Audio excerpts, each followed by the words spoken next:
We have some big news here from CBS about the future of the Republican Party. They say Republicans will consider softening the party's official language on gays.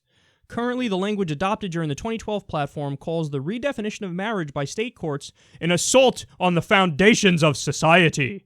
It's unclear whether or not this language will be eliminated, but the compromise is that some delegates are expecting the addition of, quote, equality language, like equality for all people. Okay, so obviously it would be massively self-defeating if they put in, we believe in traditional marriage, one man, one woman, and then they put in, but kind of equality for all people also, because that's a contradiction.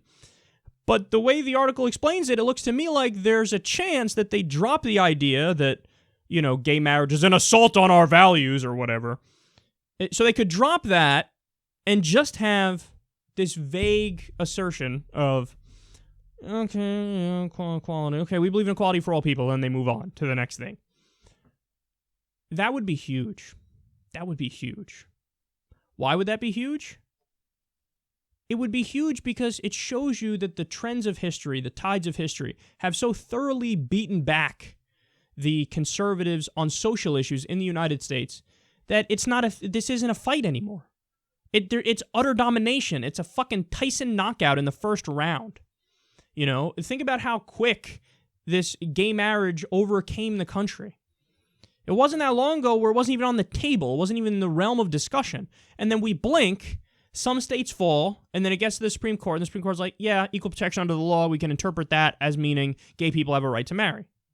And then all of a sudden now, that it's just gone. It's off the table. Kim Davis was like the last attempt of the stupid people on the far right to be like, no, I want to fight this. How'd that work out? But they even mention in the article, it gets better, because they say, even like the evangelicals have almost come to terms with the defeat on this, where they're like,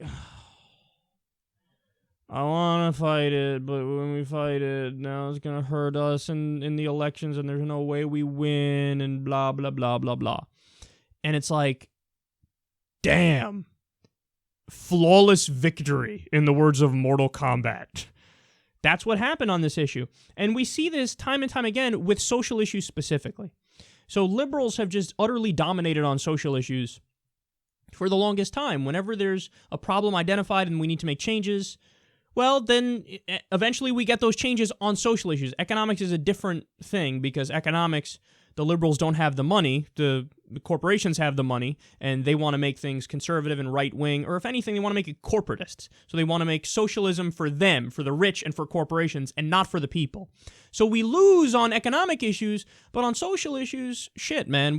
So there was obviously the Civil Rights Movement. We got the Civil Rights Act and the Voting Rights Act. There's been bumps along the road, and the Supreme Court set us back in some ways, no doubt about it. But on policy, we won there. On policy with gay marriage, we won. Look at what's happening with marijuana in the country. We went from nobody talking about it, nobody doing it, all of a sudden it's a good idea. The idea floats around, boom. 4 states now, legal recreational marijuana. Now, at a federal level, it's still illegal. But if the tides of history are consistent on social issues, what's going to happen? When California falls and they're voting on legalizing marijuana in the next election, if they fall, it's got to be over. Because you can't put that genie back in the bottle, man. When California goes, what are you going to do? A president's going to go, let's storm in there and fucking shut it all down. Well, if you do that, whatever political party's in charge and they decide to do that, you're done. Who's going to vote for you after that? Freedom, liberty, yeah, my ass cheek, shut it all down. I don't want anybody smoking weed for any reason, even medical.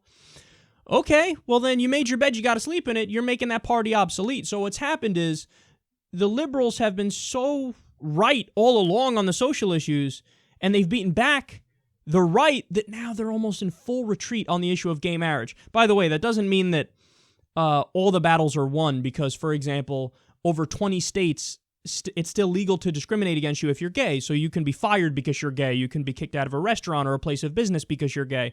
All because somebody just doesn't like you, doesn't like who you are. So being gay, your sexual orientation is not part of anti-discrimination laws at the moment.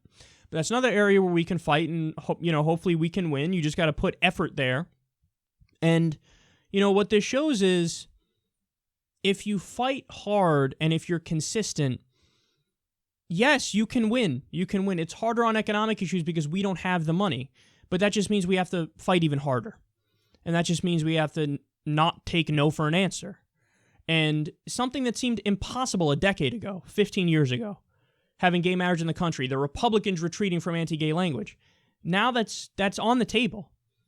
I mean, think about it. Donald Trump got a very significant chunk of the evangelical conservative Christian vote. These are people who are massively conservative on social issues. But even they're like, yeah, let's go with like the crazy capitalist who obviously loves debauchery and has his entire life. So if even they bend when they see a candidate who they like and they're willing to just abandon all the social issue shit, I foresee a future where it's just a duh on so many of these social issues. Like legal weed, duh. What's the problem? You know, gays being equal, duh. What's the issue? I mean, this is a big positive change in U.S. politics. We should all take a moment to embrace it. And then, yes, we continue to fight on. Continue to fight on for other social issues to try to get the proper change. And continue to fight on the economic front, which is an even harder battle. And that's one that we're losing because we don't have the money. But if you keep fighting, you can win. That's the lesson of this.